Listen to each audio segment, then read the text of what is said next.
प्रतिवर्ष परि चलित वर्ष जगतसिंहपुर जिला बेडी ब्लॉक स्थित पंडिया मां सारला राइस मिल आनुकूल्य रे धनधात्री मां गजलक्ष्मी 14तम वार्षिक पूजा आसंता अक्टोबर 6 रु 8 तारीख पर्यंत अनुष्ठित हेबाकु जाउछि।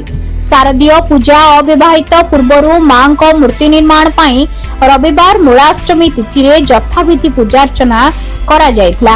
परे परे मूर्तिका पूजारे कर्ता होइथिबा शिल्पोद्योगी रंजित कुमार साहू और तांकर सहधर्मिणी कल्याणी साहू द्वारा माटी अनुकूल करा जाय मूर्ति गढ़ा कार्यर शुभारंभ करा जायछि। पूजक निरंजन कर एही पूजार्चना करथिले।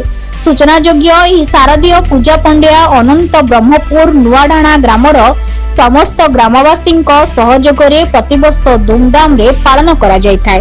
ब्यूरो रिपोर्ट प्रयास ओडिशा न्यूज। ब्यूरो रिपोर्ट प्रयास ओडिशा न्यूज।